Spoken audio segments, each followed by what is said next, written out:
Hello बच्चों, good morning love you. आज हम लोग एक टॉपिक स्टार्ट करेंगे, डिफ्रेंशिएशन। डिफ्रेंशिएशन जो होता है मतलब बहुत ही बेस्ट टॉपिक है कैलकुलस के पॉइंट ऑफ व्यू से, क्योंकि कैलकुलस में हम लोग इंटीग्रल पढ़ते हैं, डिफरेंशियल पढ़ते हैं, लिमिट पढ़ते हैं, कंटिन्यूटी पढ़ते हैं, डिफ्रेंशिएबिलिटी पढ़ते हैं। तो उसके लिए डिफ्रेंशिएशन का यूज़ बहुत ही इम्पोर्टेंट है। इसी पॉइंट ऑफ व्यू से मैं डिफ्रेंशिएशन की कुछ बेसिक्स आपको बताने जा रहा हूँ, जिसको आप बढ़िया से केयरफुली मतलब इस मेरी बात को सुनिएगा और समझिएगा एक्चुअली डिफ्रेंशिएशन होता है क्या। तो सबसे पहले हम डिफ्रेंशिएशन का चर्चा करेंगे कि डिफ्रेंशिएशन क्या होता है। डिफ्रेंशिएशन का मतलब होता है अलग करना, डिफ्रेंशिएट करना। जैसे बिल्डिंग जो बनता है, घर जिसको बोलते हैं, वो जो होता है ईंट और सीमेंट के कंपोजिशन यानी कंपोजिशन से बनता है। तो अगर जो बिल्डिंग बना हुआ है उसमें से अगर एक ईंट को निकाल दिए, मतलब निकालना मतलब वो क्या करना, डिफ्रेंशिएट करना हो, तो एक्चुअली यही होता है डिफ्रेंशिएशन। तो डिफ्रेंशिएशन में कुछ फंक्शंस आते हैं जिसका डिफरेंशियल कोफिशिएंट मालूम होना चाहिए, तभी हम लोग डिफ्रेंशिएशन के नेक्स्ट प्रॉब्लम को सॉल्व कर सकते हैं, अदरवाइज नहीं कर सकते। तो उसमें कुछ एलिमेंटल फंक्शंस हैं जिसका डिफरेंशियल कोफिशिएंट मैंने यहाँ पर नोट डाउन किया हुआ है, उसी को मैं भी समझाने वाला हूँ। कैसे हम लोग मतलब रिमेंबर करेंगे इस फंक्शन का डिफरेंशियल कोफिशिएंट ये होता है। तो यहाँ एक प्रेल्टिर करके इसको बोलते हैं प्रेल्टिर, PRELTIER। पी बोले तो पोलिनोमियल फंक्शन, आर बोले तो रेशनल फंक्शन, ई बोले तो एक्सपोनेंशियल फंक्शन, एल बोले तो लोगारिथमिक फंक्शन, टी बोले तो ट्रिग्नोमेट्रिक फंक्शन, आई बोले तो इनवर्स ट्रिग्नोमेट्रिक फंक्शन, आर बोले तो रूट फंक्शन। इसको आगे पढ़ेंगे फंक्शन में ब्रीफली। इस सब का फंक्शन का डिफरेंट अलग अलग पढ़ना है किसमें, फंक्शन चैप्टर में। तो सबसे पहले पहला फॉर्मूला पे आते हैं ट्रिग्नोमेट्रिक को लेकर चलते हैं। आप जानते हो कि ट्रिग्नोमेट्रिक आइडेंटिटी हमारे ट्रिग्नोमेट्रिक जैसे कितने होते हैं, 6, साइन कॉस टैन, फिर इसका इनवर्स कॉसेक सेक और कॉट। पहले हम पढ़ेंगे साइन डिफरेंशियल कोफिशिएंट क्या होता है। इसको सिंबल से लिखते हैं, d differential of sine x upon with respect to x is equal to क्या है, कॉस एक्स। इसको क्या पढ़ेंगे, differential coefficient of sine x with respect to x is equal to cos x. और एंगल जो होता है वो किस में होना चाहिए, रेडियन में। रेडियन बोला तो डिग्री का कंक्लूजन नहीं होना चाहिए, मतलब पाई/2 यानी पाई का केस जहाँ भी है वो क्या बताएगा, रेडियन। और डिग्री का केस मतलब किसी नंबर पर ये होल नंबर छोटा सा आ गया तो क्या बताता है, वो डिग्री को शो करता है। ठीक है। इसमें यह भी देखना है कि साइन के बगल में जो एंगल लगा हुआ है वही डी के बगल में होना चाहिए। अगर साइन के बगल में 2x रहता है तो यहाँ भी क्या होना चाहिए, 2x। साइन के बगल में 3x रहता है तो यहाँ भी क्या होना चाहिए, 3x। साइन के बगल में यहाँ a/2 रहता है तो यहाँ भी क्या होना चाहिए, रिस्पेक्ट टू a/2। तो यहाँ क्या होता है, cos a/2। तो सबसे पहले हम लोग साइन के साथ जो एंगल लगा रहा था उस पर मतलब फोकस करते हैं, अटैक करते हैं कि वहाँ क्या लिखा हुआ है, वहाँ रिटर्न क्या है। अगर x है तो यहाँ भी x होना चाहिए। ठीक है। उसके बाद सेकंड में आता है cos x। तो cos x का differential coefficient of cos x with respect to x क्या हो जाएगा, माइनस साइन x। उसी तरह tan differential coefficient of tan x with respect to x is equal to sec square x। उसी तरह differential coefficient of cot x with respect to x is equal to cosec square x। x जो होता है वो radian, सब में radian होगा, किसी में डिग्री नहीं होगा। ठीक। उसी तरह cos x का minus cosec into cot x। उसी तरह sec x का differentiation sec x to tan x। इसमें फंडा है, माइनस का जो साइन है वो कहाँ का रहेगा, बाद में बोल जाता है, मतलब हम लोग नॉर्मली स्टूडेंट लोग बोल जाते हैं। तो उसका याद करने का एक तरीका है, जहाँ भी सी दिखाई दे मतलब जो भी ट्रिग्नोमेट्रिक रेशियो सी से स्टार्टिंग है उसका डिफरेंशियल कोफिशिएंट नेगेटिव आता है। जैसे कॉस सी का स्टार्ट होता है सी से, उसका डिफरेंशियल कोफिशिएंट क्या है, नेगेटिव। उसी तरह कॉट भी सी से स्टार्ट होता है, उसका differential coefficient minus cosec square x. उसी तरह कॉसेक जो होता है वो सी से स्टार्ट होता है, उसका डिफरेंशियल कोफिशिएंट क्या हो जाएगा, minus cosec into cot x. ठीक है। उसी तरह आगे बढ़ते हैं। एक a to the power x, ये लोगारिथमिक लोगारिथम यानी एक्सपोनेंशियल की तरह होता है। तो a to the power x का डिफरेंशिएशन होता है a to the power x log a. ये जो होता है वो आर्गूमेंट है। अगर लॉग का बेस कुछ नहीं दिया है तो उसको क्या लेके चलते हैं हम लोग, ई मान के चलते हैं। ठीक है। Exponential differential coefficient of e to the power x is equal to e to the power x। Differential coefficient log x base e is equal to 1/x। ठीक है, समझ में आया। उसी तरह differential coefficient of c with respect to x is equal to 0। मतलब c जो होता है कांस्टेंट होता है और कांस्टेंट का डिफरेंशियल क्या होता है 0। कांस्टेंट कुछ भी हो सकते हैं 2, 6, 8, 10, 15, 12, पाई, एनीथिंग। आ रहा है, समझ में नहीं आ रहा? इसी तरह कुछ इसमें पार्टिकुलर केस भी होते हैं। जैसे पहला पार्टिकुलर केस, पार्टिकुलर केस का मतलब इन्हीं से वो डिराइव किया गया। पहला पार्टिकुलर केस होता है differential coefficient of x with respect to x is equal to क्या देगा वहाँ, जाहिर सी बात है dx/dx कट के क्या देगा वहाँ। उसी तरह दूसरा जो है differential coefficient of root x with respect to x is equal to 1/2 root under x. उसी तरह तीसरा जो है differential coefficient of 1/x with respect to x is equal to होता है -1/x²। चौथा एक होता है डिफरेंशियल कोएफिशिएंट ऑफ 1/x के power m upon dx is equal to होता है -m अपॉन x के पावर n+1। ठीक है, ये भी पार्टिकुलर केस है, इसको याद करना पड़ेगा हम लोगों को। उसके बाद क्वेश्चन को बनाएंगे। ठीक है, इसको हम लोग याद करेंगे। मतलब आज फॉर्मूला दे रहे हैं और आगे मैं तुमसे कुछ एग्जाम्पल मैं बताऊँगा जो आप अभी देखेंगे। अभी कुछ फंडामेंटल, ये तो फंक्शन से रिलेटेड था, कुछ फंडामेंटल और कुछ फंडामेंटल रूल, फंडामेंटल फार्मूला। कुछ फंडामेंटल फार्मूला होता है जिसको हम लोग अभी देखेंगे। पहला फंडामेंटल फार्मूला क्या हुआ, उसको हम लोग बोलते हैं कांस्टेंट मल्टीप्लिकेशन रूल। क्या बोलते हैं? Constant multiplication rule. इसमें कांस्टेंट होना चाहिए, किस केस में होना चाहिए, मल्टीप्लाई के रूप में होना चाहिए। उसी को क्या बोलते हैं? Constant multiplication rule. जैसे differential coefficient of c x with respect to x. यहाँ देखिए सी और एक्स का वेरिएबल और सी कुछ नहीं है, क्या मल्टीप्लिकेशन। इस पर होता है कांस्टेंट को बाहर करते हैं, कांस्टेंट को बाहर कर दिया और वेरिएबल का डिफरेंशिएशन करते हैं dx अपॉन dx। आया समझ में? दूसरा जो होता है सम रूल।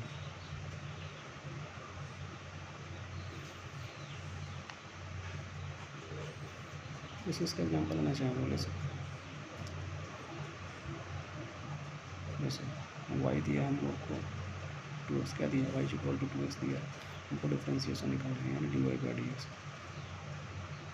या dy, इसका डिफरेंशिएशन होगा dy/dx। x के रिस्पेक्ट में करना है क्योंकि फंक्शन किस में, x में है। यहाँ क्या लेंगे, y क्या है, y के बदले y का रख देंगे, y क्या है 2x, और जो x है तो x ऐसे ही छोड़ देंगे। और फिर तो क्या है, कांस्टेंट था, अरे 2 यहाँ 2 इज कांस्टेंट, दो कांस्टेंट है तो कांस्टेंट मल्टीप्लिकेशन होगा। यूजुअली कांस्टेंट मल्टीप्लिकेशन क्या बोलता है, कांस्टेंट मल्टीप्लिकेशन बोलता है कि कांस्टेंट को बाहर करो, तो कांस्टेंट 2 को बाहर कर देंगे। उसके बाद वेरिएबल का डिफरेंशिएट करेंगे, वेरिएबल का डिफरेंशिएट कर देंगे। अभी पढ़े थे बगल में dx/dx क्या होता है 1, तो 2 × 1 क्या देगा 2, आंसर हो गया। ऐसा सम जो होता है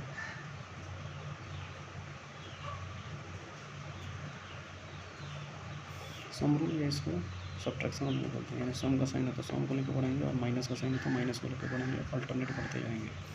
तो इसका होता है कि अलग अलग को डिफ्रेंशिएट कर देंगे, du/dx फिर प्लस माइनस dv/dx। मतलब दो फंक्शन है प्लस के केस में, और दोनों फंक्शन को अलग अलग डिफ्रेंशिएट कर देंगे, जो साइन रहेगा उस साइन को दे देंगे। अगर माइनस का साइन रहे तो माइनस को लेंगे, और प्लस का साइन रहे तो प्लस को लेंगे। इसी तरह in general case,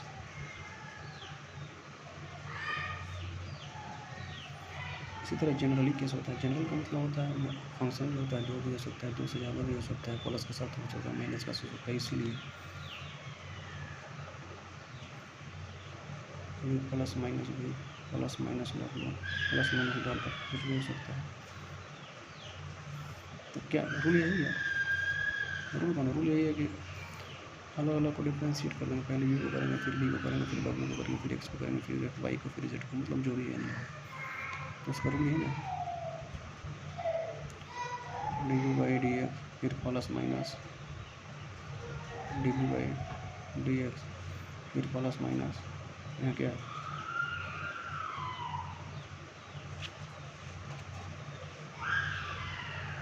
dot dot आगे बढ़ जाएंगे, डॉट आगे बढ़ जाएंगे।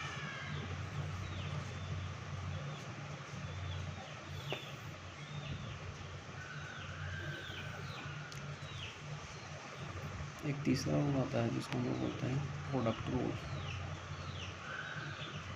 प्रोडक्ट रूल, प्रोडक्ट का मतलब प्रोडक्ट से क्लियर है कि वो नंबर, मतलब जो क्वांटिटी हो या जो फंक्शन हो किस साइड होगा, मल्टीप्लिकेशन के साइन से ऐड होगा। मतलब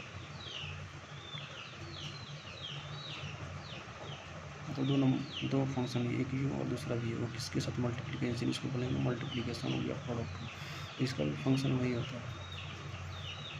इसका ये होता है कि पहला को मतलब फर्स्ट फंक्शन को बाहर करते हैं, सेकंड का डिफरेंशिएशन, फिर सेकंड को बाहर करते हैं और फर्स्ट का डिफरेंशिएट निकालते हैं। तो यू इंटू वी, तो यू को बाहर कर देंगे, उसके बाद वी का डिफरेंशिएट कर देंगे, d v by d x, फिर साइन के साथ करेंगे प्लस का। अब वी को बाहर करेंगे, वी को बाहर कर देंगे और पहले वाले का डिफरेंशिएट कर देंगे। ओके, तो प्रोडक्ट रूल में क्या होता है, पहले वाले को बाहर, फिर दूसरे वाले का डिफरेंशिएशन, फिर प्लस का साइन देते हैं, फिर दूसरे वाले को बाहर और पहले वाले का डिफरेंशिएशन करते हैं। समझ में आया? एक चौथा जो होता है उसको बोलते हैं कोसेंट रूल।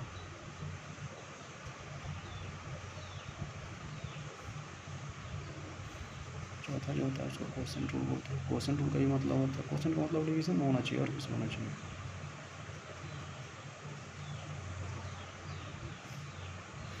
कोसेंट का मतलब होता है डिनोमिनेटर में क्या होगा, डिनोमिनेटर में जो होता है उसका स्क्वायर कर देता है, डिनोमिनेटर जो होता है उसका स्क्वायर करते हैं, और जो डिनोमिनेटर होता है उसको बाहर कर देते हैं। डिनोमिनेटर को बाहर कर देंगे और जो न्यूमरेटर होगा उसका डिफरेंशिएट कर देंगे, D u by d x हो जाएगा, और यहाँ साइन माइनस कर देते हैं। अब क्या करेंगे, इसको डिफरेंशिएट किए थे और इसको बाहर किए थे, अब इसको बाहर कर देंगे और डिनोमिनेटर वाले का डिफरेंशिएट कर देंगे। तो यू को बाहर कर दिए तो वी का डिफरेंशियल क्या हो जाएगा, एक्स के रिस्पेक्ट में D u by d x. आया समझ में आया? अब कुछ न्यूमेरिकल प्रॉब्लम बनाते हैं, न्यूमेरिकल प्रॉब्लम को बनाते हैं। ठीक है, क्वेश्चन स्टार्ट करते हैं। और क्वेश्चन दिया है y equal to 3x square, y equal to 3x square हमको निकालना है d y by d x क्या होगा। तो d y by d x का मतलब होगा, मतलब y को डिफरेंशिएट करना है। तो सबसे पहले लिखेंगे हम d y by d x, तो डी वाई कितना, वाई की वैल्यू यही ना है, तो वाई के ऊपर में बैठा देंगे इसको, 3x square divided by d x. और एक्स का फंक्शन है तो एक्स के रिस्पेक्ट करेंगे, यहाँ जेड का फंक्शन रहता है तो जेड के रिस्पेक्ट में करते हैं, टी का फंक्शन होता है तो टी के फंक्शन में रिस्पेक्ट करेंगे। ये समझ में आ रहा है कि नहीं आ रहा है? तो ये जो होता है ये कांस्टेंट रूल पे बनेगा, कांस्टेंट मल्टीप्लिकेशन रूल अभी हम लोग पढ़े हैं, उसी के अकॉर्डिंग इस क्वेश्चन को सॉल्व किया जाएगा। तो कांस्टेंट मल्टीप्लिकेशन रूल क्या बोलता है कि सबसे पहले कांस्टेंट को बाहर करो और जो बचा हुआ है फिर उसका डिफरेंशिएट करो। तो सबसे पहले हम लोग 3 कांस्टेंट बाहर कर देंगे, उसके बाद बचा कौन एक्स स्क्वायर, तो डी एक्स स्क्वायर को डी एक्स से हम लोग क्या डिफरेंशिएट कर देंगे।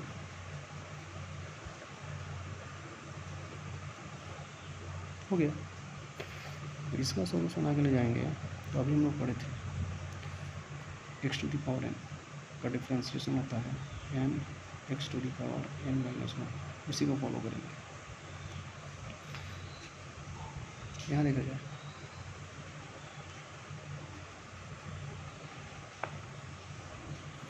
ये x to the power n को फॉलो कर रहा है कि नहीं। x to the power n मतलब n का वैल्यू क्या है यहाँ 2, तो फॉर्मूला क्या होता है, पावर को क्या करता है पहले करता है, पावर को पहले कर दिया, उसके बाद वेरिएबल, उसके बाद पावर में से घटाएंगे तो पावर क्या है 2 में से क्या किया 1 को हटा दिए। अब इसको जो 2x और 2 में से 1 गया 1 मतलब x का पावर 1, तो आंसर क्या हो जाएगा 2x। देखिए इसमें 2 फार्मूला लगा, एक कांस्टेंट रूल लगा और दूसरा इस फार्मूला का यूज होगा यानी पावर फार्मूला। अगर किसी वेरिएबल और पावर है तो power into base power minus 1, इसको याद करने का तरीका ये पावर है, पावर बेस में कौन है x, पावर इनटू बेस और फिर पावर माइनस 1, ठीक है।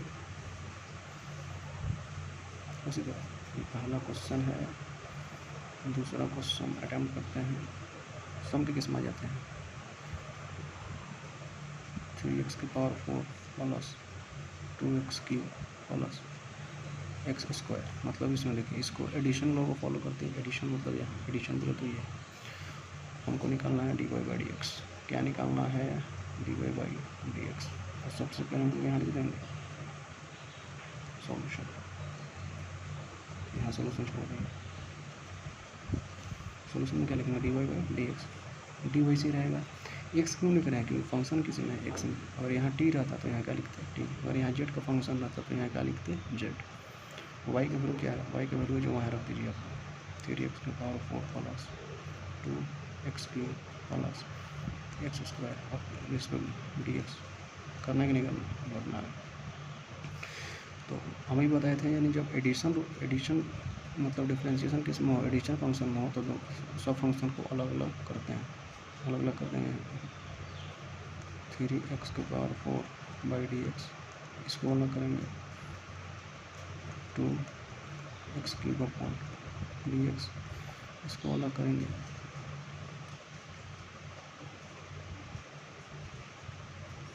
ओके नहीं होगा। फिर इसको क्या करेंगे, ये कांस्टेंट है कांस्टेंट को बाहर कर देंगे, फिर इस जो कांस्टेंट को जो बचा फिर उसको डिफ्रेंशिएट करेंगे। यहाँ भी कांस्टेंट है इसको बाहर करेंगे, फिर जो बचा उसको डिफ्रेंशिएट करेंगे। इसमें तो कुछ नहीं करना है, इसको वैसे ही छोड़ देंगे, इसको बाद में एक साथ डिफ्रेंशिएट करेंगे। ये तो 3 हो गया। इसको बताए थे अगर x to the power n इसका n की जगह यहाँ पे क्या है 4, n की जगह पर यहाँ क्या है 3, n की जगह पर यहाँ क्या है 2, मतलब इस फॉर्मूला को यूज करेंगे। इस फॉर्मूला को यूज करेंगे तो पावर क्या है 4, फिर यहाँ बेस x पावर माइनस 1, 4 में से क्या 3 तो यहाँ 3, समझ में आया। पावर माइनस 1 3 डायरेक्ट लिख रहे हैं 2, फिर x to the power n की जगह पर क्या है 3, तो यहाँ क्या होता है पावर, फिर यहाँ क्या होता है बेस और फिर पावर माइनस 1 मतलब 3 में से क्या तो यहाँ एक्स स्क्वायर और फिर प्लस 1।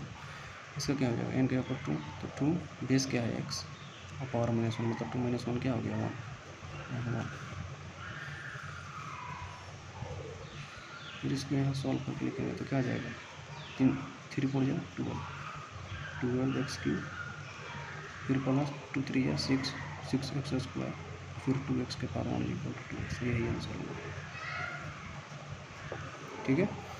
फिर हम लोग नेक्स्ट लेक्चर में पढ़ेंगे मतलब मल्टीप्लिकेशन से रिलेटेड हम लोग क्वेश्चन को सॉल्व करेंगे, फिर उसके बाद फंक्शन से रिलेटेड सॉल्व करेंगे। तो अभी के लिए इतना ही, मतलब वीडियो लंबा हो गया है और आप लोग बढ़िया से पढ़िए, अगर कोई प्रॉब्लम हो तो कमेंट कीजिए और फिर नेक्स्ट वीडियो मतलब जल्दी अपलोड किया जाएगा। Okay, thank you.